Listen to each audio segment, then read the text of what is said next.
Hello and welcome. You're watching another episode of NewsX Deep Dive with me, Vineet Malhotra. U.S. President Donald Trump has announced today that he has authorized the Pentagon to immediately resume the testing of nuclear weapons 3 years after the United States last conducted a test and announced a moratorium on future testing, marking a tectonic shift in international policy and possibly triggering a renewed arms race across the globe.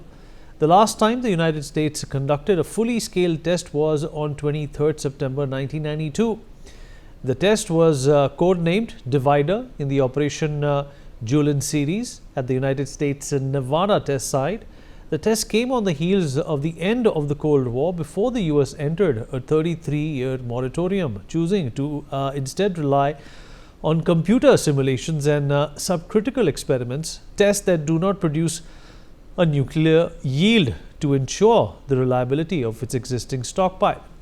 The last U.S. nuclear test was part of 7 tests conducted under Operation Julin.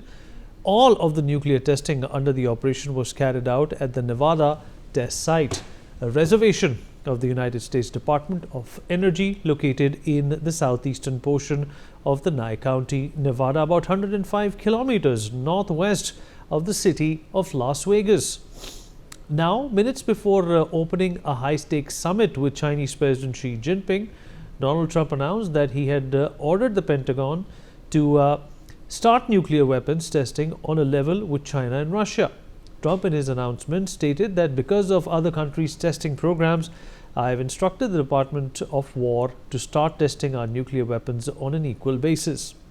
Trump was likely referring to Russian President Vladimir Putin's announcement on the 29th of October that Moscow had successfully tested a nuclear-capable, nuclear-powered underwater drone in defiance of Washington's warnings.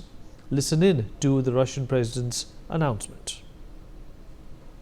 Just yesterday, there was another test of a future weapons system, and that's an unmanned submarine, Poseidon unmanned submarine, with a nuclear power plant. So for the first time we managed not only to launch it from a carrier submarine, but to start its nuclear power plant, which powered this vessel, underwater vessel, for a certain period of time. This is a huge breakthrough as well, because with all the advantages I mentioned about Burevestnik, this one has a very small power plant, probably 100 times smaller than a nuclear submarine's nuclear reactor. But the power capacity of Poseidon greatly exceeds the power of our longest range intercontinental Sarmat missile, and soon it will be fielded. And Poseidon greatly exceeds Sarmat in capacity and power and in depth and speeds of underwater propulsion. There are no rivals to it, and there are no ways of intercepting it. Well, with the United States' big announcement, let's take a moment to delve into the country's nuclear program, taking you through the U.S.'s nuclear arsenal, the people who made the U.S. the first country to manufacture nuclear weapons, the world's last nuclear test, and much more. Well, the U.S. has used a range of nuclear test locations over the last few decades, starting from the Trinity series in 1945 to Operation Julin, conducted from 91 to 92. Some key nuclear test locations of the United States include the Nevada test site that saw many of the U.S.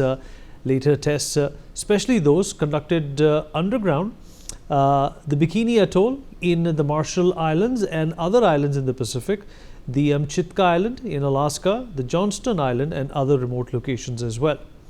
Although the U.S. has announced an immediate resumption, initial analysis suggests that any upcoming tests would likely be at Nevada test site or a U.S. continental location rather than remote islands, keeping in mind logistics and infrastructure. So who manages the U.S. nuclear arsenal is the big question. The primary authority over nuclear weapons testing in the U.S. is the Department of Energy via its National Security Weapons Labs. It is the primary authority on nuclear testing in the United States. Secondly, the National Nuclear Security Administration, an agency within the Department of Energy, is directly responsible for managing the U.S. nuclear arsenal, ensuring the safety and security of existing weapons, and overseeing non-proliferation efforts globally. Forming the backbone, of course, are hundreds of scientists, technicians, detonation crews, safety monitoring teams, and more that drive the program. During the 1960s, Mercury, the base housing and office area located within the Nevada test site, was the second largest city in the state, pointing to the huge scale of operations. One cannot talk about the U.S. nuclear program without mentioning the shadow of 3 Mile Island. The last time a crisis related to U.S. nuclear infrastructure gripped the nation was in 1979, not with a weapons test, but with a nuclear power accident at 3 Mile Island in Pennsylvania.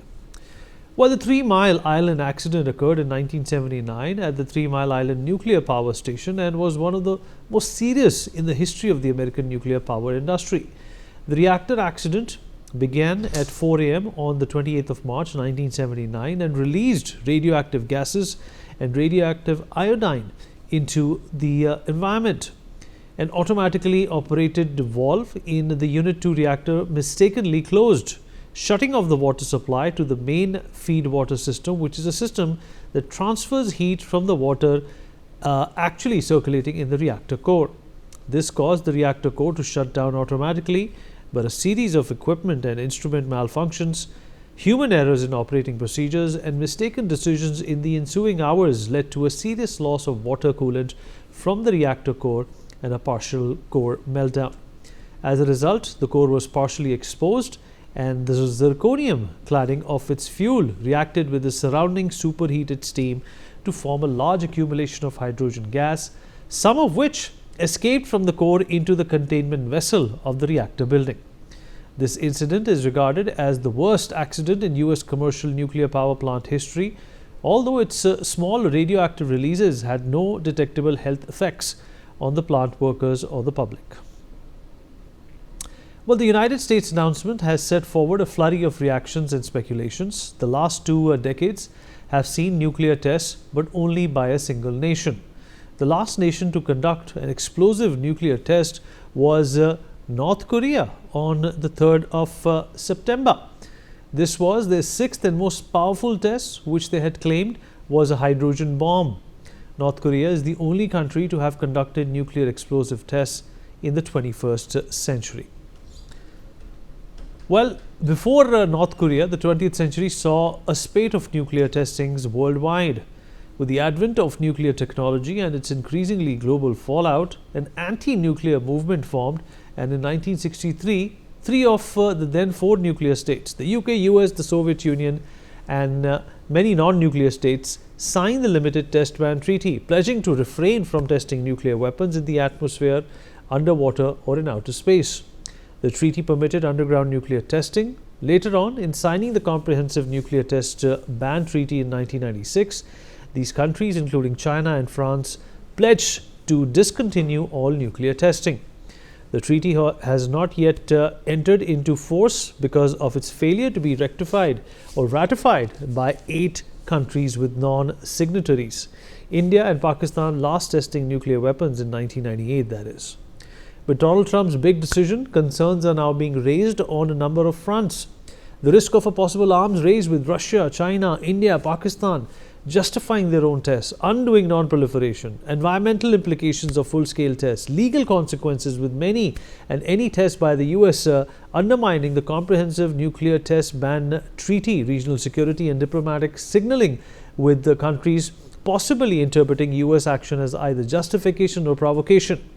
The decision places US policy at a strategic crossroads with major implications for global arms control, regional nuclear dynamics, and environmental and radiological risks. Let's talk about this with our experts. At this point in time, joining us on the show is Major General Dr. J.K. Bansal, Senior Defense Expert. General Bansal, always a pleasure to have you with us.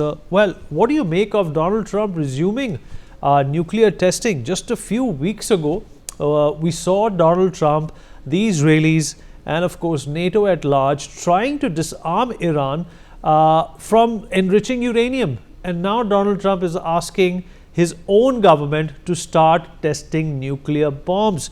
This is a very dangerous precedent. This is a signal to all those countries that the Americans have been preaching not to go nuclear. Vinay, thank you very much for inviting me. A very good question you have asked about it.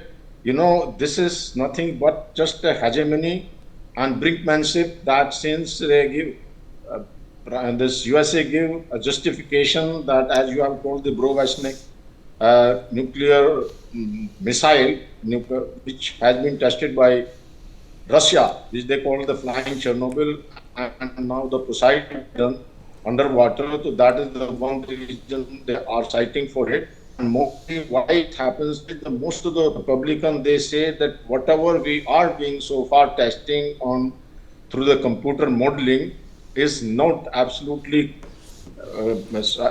correct. So we have to do it. But I fail to understand, and I would like to tell through your channel that there are nearly 12,000 nuclear warhead all over the world and all the countries, and nearly about 400 warhead are good enough to destroy complete world Earth. So I don't know why they are doing more tests. Means once these arsenal is good enough, and this will further causes the arm race for the nuclear testing. The China has already said that yes, should not have to be done. Russia said that tit for tat will do it, and the countries like Iran, North Korea, and Pakistan, they will also say that yes, we'll do it, and this will be a setback to comprehensive test ban treaty. This was ratified by Russia, but they cancelled it in 2023. This USA was signatory to this particular treaty, but they never ratified it.